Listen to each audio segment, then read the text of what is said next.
Treat journal clubs are a structured journal club format that help health professionals to find, appraise, and apply evidence in their practice. This video will give an overview of how a Treat journal club works.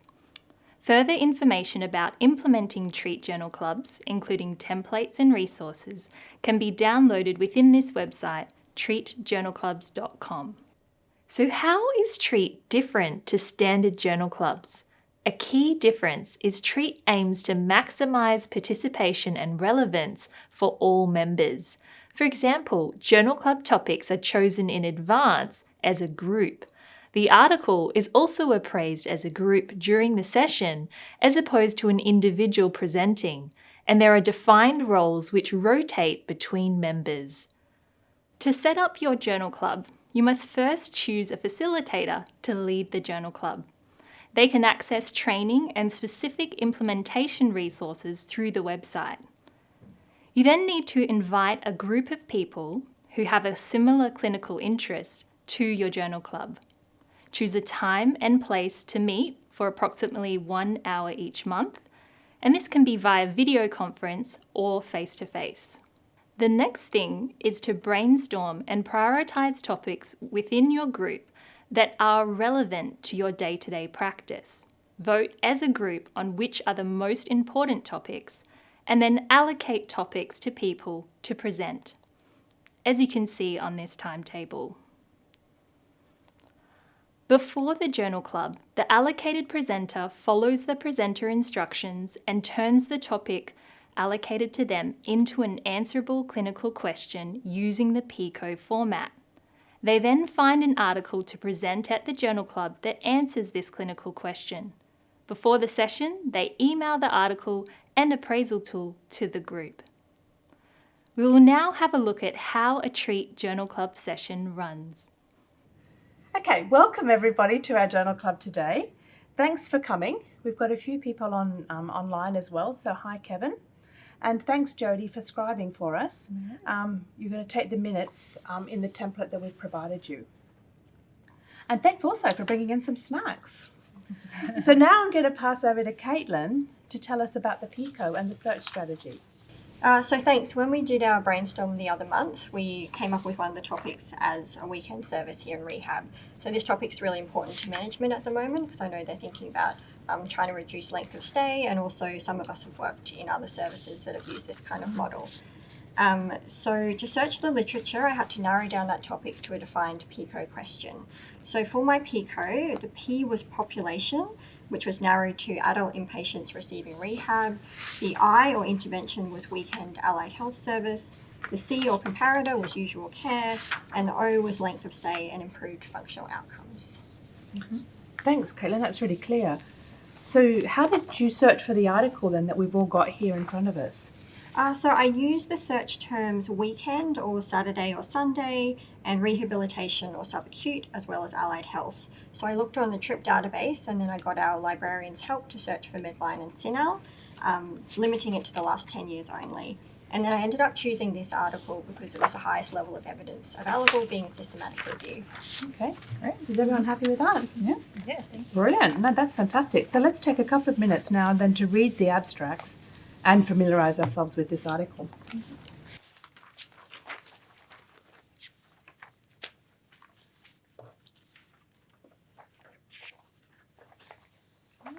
After the team reads the abstract, they work through the CASP critical appraisal tool questions relevant to the study design, in this case, the systematic review.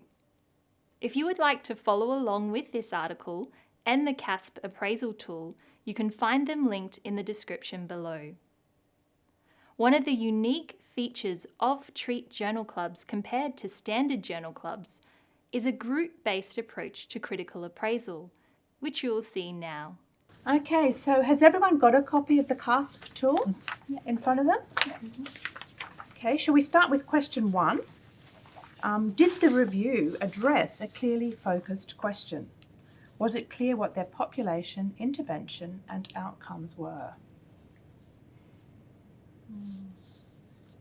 Yeah, I think so. Like the participants and their population is really clearly defined, in the abstract. And the patients admitted to the acute general medical and surgical wards and subacute rehabilitation wards. So it's pretty clear.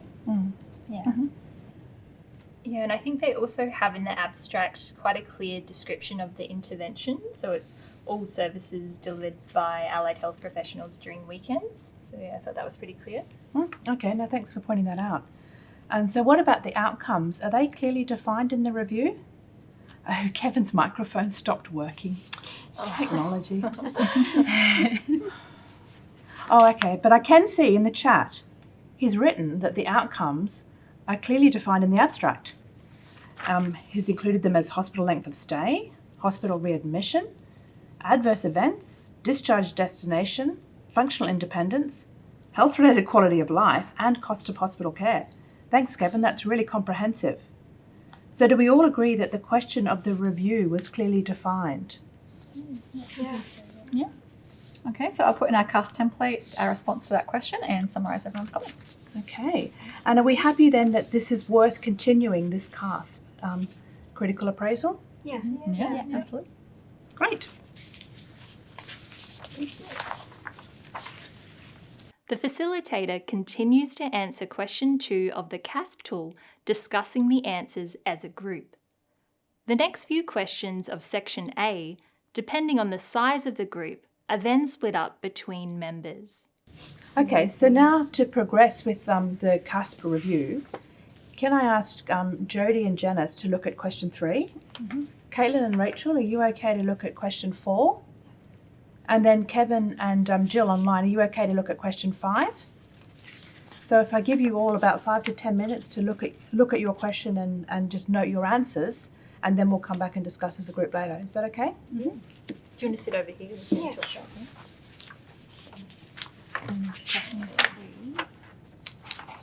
What databases are used? Do you have a look at the method section? Authors do another flowchart. Yeah. English language. This is the part that I can Oh, yes, sweet. Which is really good. So they put that so you can find it really easily. Okay, can I just bring everyone back together now, and can we just discuss what we found? So Janice and Jodie, you were looking at question 3. Do you think the review included all the relevant papers? Yeah, we thought so. Like if you have a look at the method section on page 143, you can see at the top there that they've looked at 5 different databases. They've cross-tracked their reference list, and they're also looking at key authors in the field, so trusted people in the field. They've only looked at published studies, but we think that's appropriate because they're peer-reviewed.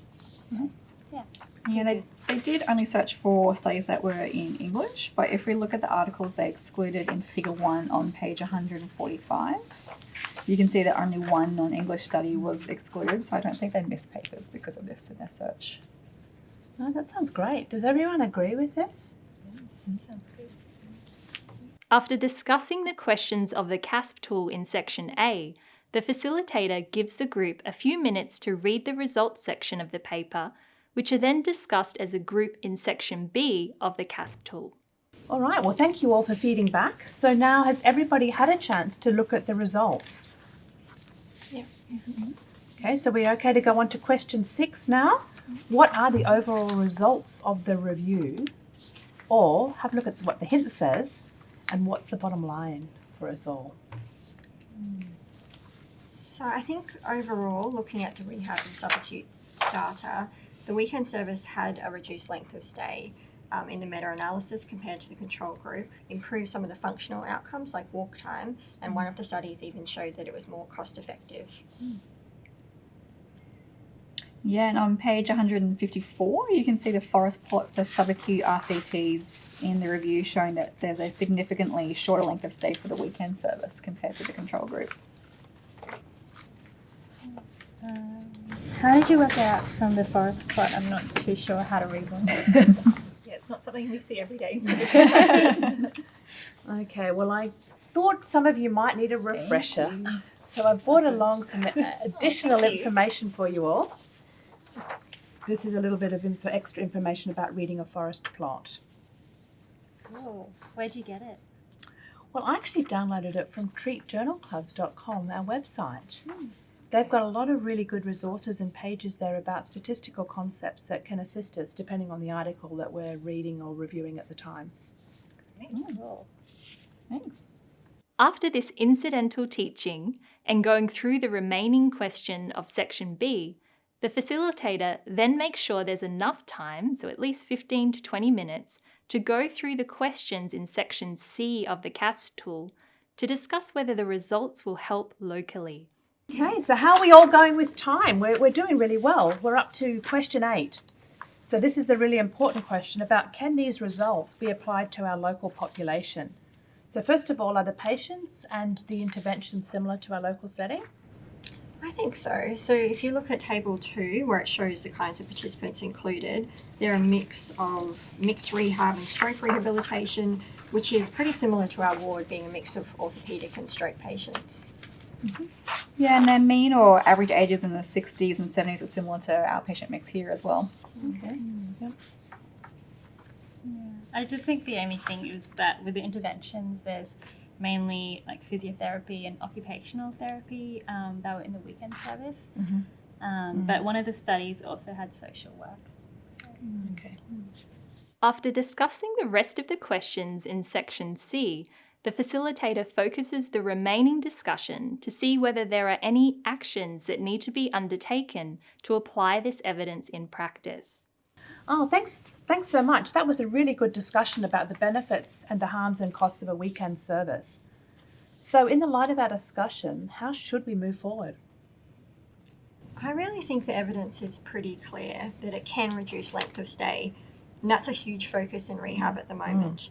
And the potential cost savings, I mean, I think this is something we need to present to our NUM and rehab consultants at the next seniors meeting. Good idea. Any volunteers to help with that? I'm happy to do that. I can help too because I normally attend that meeting too. Okay, that's fantastic. Thank you. So Jodie, can you put that action down in the minutes and we can follow up on that at the next journal club? Sure, I've got that action in there now. Maybe we could also do a quick survey with the therapists and just ask them what they think about the weekend service model and maybe what the enablers and barriers are. And we could present that to the seniors at the next meeting, see what they think. Yeah, good idea. I'd like to help you draft it in our quality improvement time. Yeah. Okay, thank you. I'll add that as an action as well. Yeah, I'm pretty glad we got to discuss the article because I can see how it might progress our service. So hopefully we can get funding towards it. Yeah. No, well, this was a great discussion. So thanks a lot, Caitlin, for presenting that article and finding it for us. And thanks, Jodie, for scribing this month. And what's our allocated topic for next month? Does anyone know? Yeah, so on our form here, I've got Janice down for the topic on motivational interviewing. Brilliant. Yeah, so I'm going to start doing my PICO this week. Cool. All right. Time for a break, do you think? We've earned our snacks. I hope you enjoyed this overview of how a Treat Journal Club session works. More information, including templates, session plans, and other resources, can be found on our website, treatjournalclubs.com. Thank you for listening.